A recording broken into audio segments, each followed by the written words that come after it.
స్థానిక సంస్థల్లో గెలుపే లక్ష్యంగా అభ్యర్థులు పోటాపోటీగా ప్రచారం చేస్తున్నారు. ఓటర్లకు హామీల వర్షం కురిపిస్తున్నారు. గ్రామాల్లో చేయబోయే పనులపై హామీ పత్రం ఇస్తున్నారు. పనులు చేయకపోతే రాజీనామా చేస్తామని చెబుతున్నారు.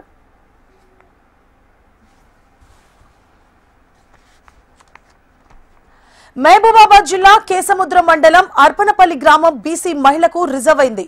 కాంగ్రెస్ పార్టీ నుంచి బుడిగే శృతి, అశోక్ దంపతులు టికెట్ ఆశించారు. కాంగ్రెస్ పార్టీ టికెట్ వేరే వారికి కేటాయించింది. గ్రామంలోని యువత, స్నేహితుల సహకారంతో శృతి స్వతంత్ర అభ్యర్థిగా బరిలో నిలిచారు. ఎన్నికల్లో మద్యం, డబ్బులు పంపిణీ చేయకుండా అందరికీ ఉపయోగపడేలా మేనిఫెస్టోను రూపొందించారు. సర్పంచ్ గా గెలిచిన 24 గంటల్లో తనకు ఉన్న టెంట్ హౌస్ ను గ్రామ పంచాయతీకి అందజేస్తామంటున్నారు. గ్రామంలో జరిగే పేద ఇంటి వివాహంతో పాటు మృతుల కుటుంబానికి 5116 ఆర్థిక సహాయం అందిస్తామని హామీ ఇచ్చారు. 6 నెలల తర్వాత ఫంక్షన్ హాల్ నిర్మాణం, గ్రంథాలయం ఏర్పాటు, ఉచిత వైద్య శిబిరాలు, ప్రభుత్వ పాఠశాలలో ఏకరూప దుస్తులు అందిస్తామని 50 రూపాయల బాండ్ పేపర్ పై హామీలు రాసి ప్రచారం చేస్తున్నారు. ఈ హామీలను 6 నెలల్లో అమలుపరిచే పక్షంలో స్వచ్ఛందంగా రాజీనామా చేస్తామని చెబుతున్నారు. చేయగలుగుతా అన్న పనులను మేనిఫెస్టోగా తయారు చేసుకొని చేసి చూపేస్తా అని చెప్పి రాజకీయంలోకి రావడం జరిగింది.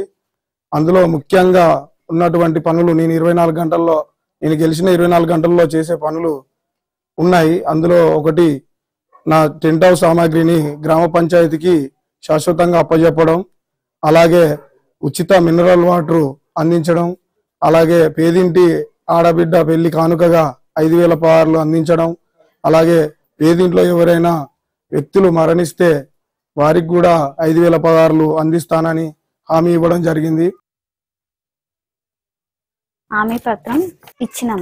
చెయ్యని ఏడల విధుల నుండి తొలగిపోతామని, 6 నెలలో ఈ హామీలు నిలబెట్టకపోతే తొలగిపోతామని చేనే ఆదేశిస్తున్నారు. వేస్తాము ఒప్పుకుంటున్నారు. టెంట్ హౌస్, ఉచిత మినరల్ వాటర్లు, పేదింటి ఆడపిల్ల పెళ్లి కానుకగా 5000 పదార్లు, ఎవరైనా మరణించితే 5000 పదార్లు ఇస్తామని హామీ ఇస్తున్నాం. సర్పంచ్ ఎన్నికలలో చిత్ర విచిత్రాలు జనాన్ని ఆశ్చర్యపరుస్తున్నాయి. గ్రామ ఓటర్లు ఈ ఉచిత హామీలకు జై కొడతారా లేదో మరికొన్ని రోజులు వేచి చూడాల్సిందే. ఈ గ్రామం సాక్షాత్తు ముఖ్యమంత్రి ప్రధాన సలహాదారు వేం నరేందర్ రెడ్డి స్వగ్రామం కావడం విశేషం.